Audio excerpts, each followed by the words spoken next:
नमस्कार सर्वांना, Rupali delicious kitchen मध्ये आपलं स्वागत आहे। आज आपण जुन्या पद्धतीचे किंवा पारंपरिक पद्धतीचे असे मस्त म्हणजे आजी आणि माझी आई करायची असे एकदम जुन्या पद्धतीचे आपण इथं कांदा कोथिंबीरीचे धपाटे बघणार आहोत। एकदम करायला सोपे आहे। तर मग चला साहित्य बघूया आणि रेसिपीला सुरुवात करूया। तर आपण इथं साहित्य घेतलंय। 3 वाटे आपल्याला कोथिंबीर घ्यायची आहे। कोथिंबीरीचे करणारे त्यामुळे भरपूर अशी इथं कोथिंबीर घ्यायची आहे। ह्या एका वाटीचं सगळं प्रमाण घेतलंय। ह्या वाटीने सगळं मोजून घेतलंय। तुम्ही तसंच करा, कुठली तरी एक वाटी ठरवा आणि त्या वाटीने प्रमाण करा। तर ही वाटी मी 3 वाट्या भरून कोथिंबीर घेतलीये, मस्त हिरवीगार अशी कट करून घेतलीये बारीक। बाजरीचं पीठ 2 वाट्या, गव्हाचं पीठ 1 वाटी, अर्धी वाटी बेसन पीठ घ्यायचंय आणि 1 वाटीच आपल्याला इथं कांदा घ्यायचा आहे। एवढं प्रमाणामध्ये 4 लोकांचा नाश्ता जेवण काही म्हणू शकता तुम्ही। तर ते एकदम ह्या एवढ्या प्रमाणामध्ये 4 लोकांचा आरामात होतं। तर आपल्याला वाटणाचं साहित्य घ्यायचं इथं हिरवी मिरची, अर्धा इंच आलं, लसूण आणि 1 चमचा जिरा घ्यायचंय आपल्याला यातनं। हा आमचा घरगुती लाल मसाला आहे, नाशिक स्पेशल लाल मसाला आणि नाशिक स्पेशल काळा मसाला। तर तुम्ही ऑनलाईनही ऑर्डर करू शकता। धना पावडर, हळद, तीळ घेतले, पांढरे तीळ, चवीपुरतं मीठ आणि अर्धा चमचा इथं ओवा घेतलाय। तर आपल्याला आधी इथं वाटण वाटून घ्यायचंय। तर वाटणामध्ये आपल्याला आधी हिरवी मिरची, आलं, लसणाच्या 10 ते 12 पाकळ्या आणि 1 चमचा भरून आपल्याला इथं जिरं घ्यायचंय। मिरची तुम्ही कमी अधिक करू शकता तुमच्या तिखटानुसार, तुम्ही किती तिखट खातात त्याप्रमाणे। तर आता हे वाटण वाटून घेते मी। तर हे बघू शकता 3 ते 4 चमचे पाणी टाकून इथं वाटण तयार करून घेतलंय मस्त बारीक। म्हणजे मिरचीच्या ज्या बिया असतात ना त्या दाताखाली असा टसटस लागत नाही, म्हणून थोडंसं पाणी टाकून एकदम अशी बारीक वाटून घ्यायचंय आपल्याला हे वाटण। आता धपाट्यांचं आपण पीठ भिजून घेऊया। हा आमचा घरगुती लाल मसाला 1 चमचा, धना पावडर अर्धा चमचा, हळद पाव चमचा, चवीपुरतं मीठ घ्यायचंय, पांढरे तीळ 2 चमचे इथं पांढरे तीळ घेतले मी, ओवा थोडासा हातावर आपल्याला क्रश करून घ्यायचा आहे, म्हणजे कुठल्याही पदार्थामध्ये छान फ्लेवर उतरतो। आणि थोडेसे तीळ उरवले मी, ते कशासाठी ते नंतर सांगते। आता हे वाटण वाटून घेतलंय ना, हे पूर्ण इथं याच्यामध्ये टाकून द्यायचंय। आता हे सुके मसाले सर्व आपल्याला एकत्र मिक्स करायचे आहे पिठाला, म्हणजे तिन्ही पिठांना आपल्याला हे बाइंडिंग करायचंय। तर बघू शकता असं मस्त सगळं मिक्स करून घेतलंय मी इथं। आता थोडं थोडं पाणी टाकून आपल्याला हे भिजवून घ्यायचंय। मिक्सरच्याच भांड्यात पाणी घेतलंय मी इथं, म्हणजे थोडाफार जो मसाला लागलेला असेल तो पण येईल इथं।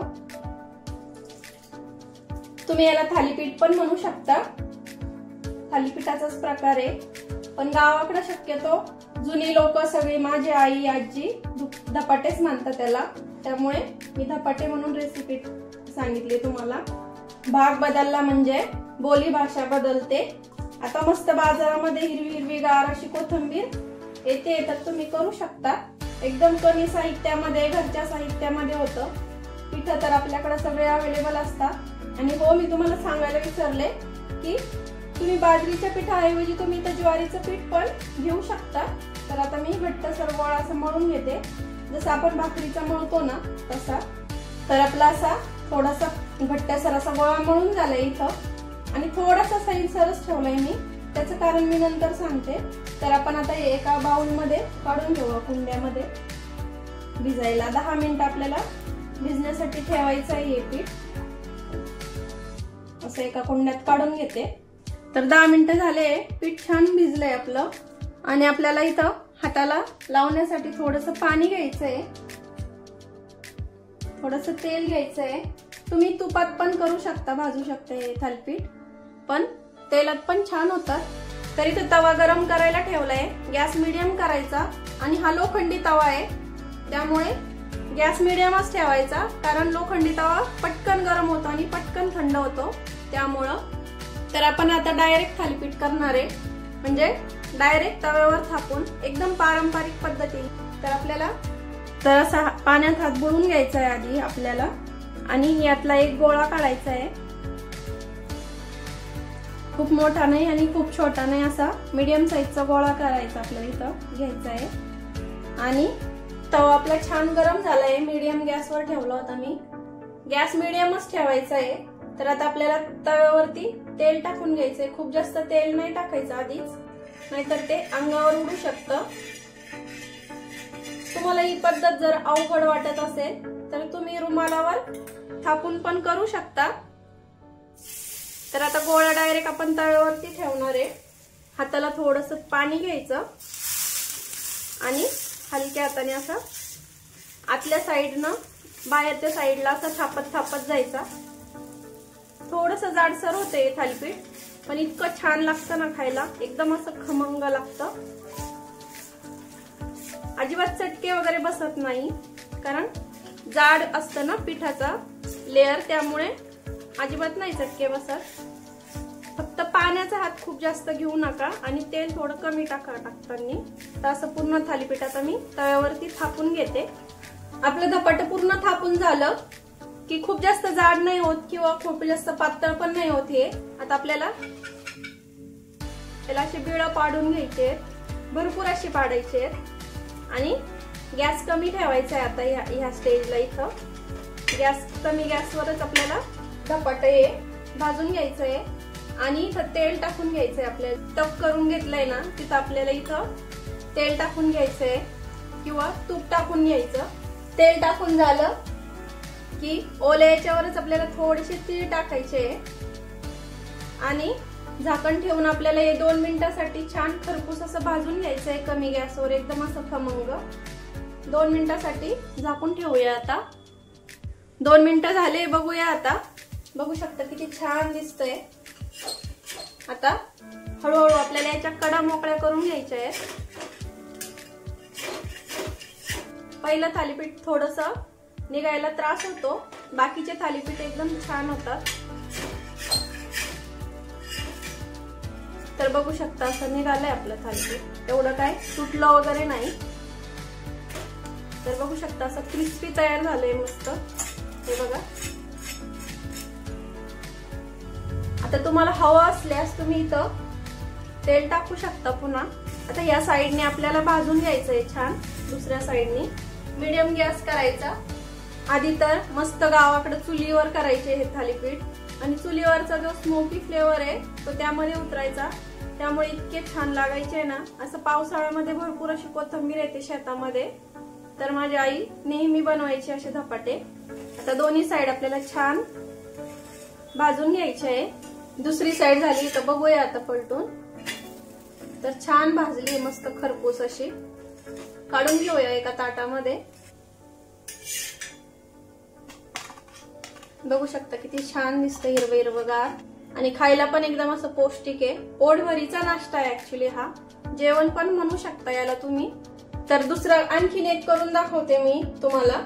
तर आधी सारखंच आपल्याला थोडंसं तेल टाकायचंय. आता खूप जास्त तेल नाही टाकलं तरी चालेल आणि तवा आपला छान गरम झालेला आहे. आता आधी सारखंच थोडं पाण्याचा हात घ्यायचा आणि एक गोळा काढून घ्यायचा यातनं छोटासा. तुम्हाला हवा तुम्हाला कितपत मोठं थालीपीठ करायचंय त्या प्रमाणामध्ये. तर मी आधी एवढाच असा गोळा तयार करून घेतलाय, हे बघू शकता. आता याच्यावर ठेवायचा आणि असं प्रेस करत करत असं थापून घ्यायचंय थालीपीठ, आधीचं थालीपीठ सारखं. दोन्ही हाताने थापलं तरी चालेल तुम्हाला जर थापता येत असलं तर. थालीपीठ थापून झालं इथं. आता पुन्हा आपल्याला याला बिळा काढून घ्यायचे छोटी छोटी, भरपूर अशी पाडायची म्हणजे त्याच्यामध्ये तेल जातं आणि छान क्रिस्पी तयार होतं आपलं थालीपीठ. आता यामध्ये आपल्याला तेल टाकून घ्यायचंय.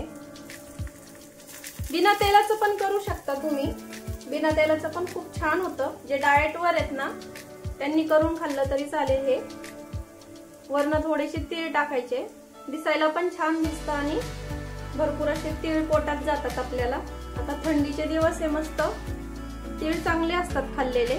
आता झाकण ठेवूया पुन्हा आधी सारखे 2 मिनिटांसाठी आणि गॅस कमीच ठेवायचा आहे. कमी गॅसवरच आपल्याला थालीपीठ भाजून घ्यायचंय. बघूया आता 2 मिनिटं झाले.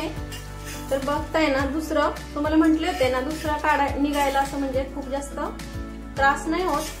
पहिलं थालीपीठ किंवा धपाटं थोडं चिकटतच. पलटून घ्यायचं आणि आधीच्या थालीपीठ सारखंच बघू शकता मस्त क्रिस्पी आणि खमंग तयार झालंय. उगाच नाही म्हणत जुनं ते सोनं. थोडस तेल टाकून घेऊया. तुम्ही इथं बटर पण वापरू शकता. तर आपल्याला हे दोन्ही साईडने आता छान भाजून घ्यायचंय. आता डायरेक्ट सर्व करताना दाखवते मी तुम्हाला. आता आधीचं थालीपीठ मी इथं काढून घेतलं एका ताटामध्ये.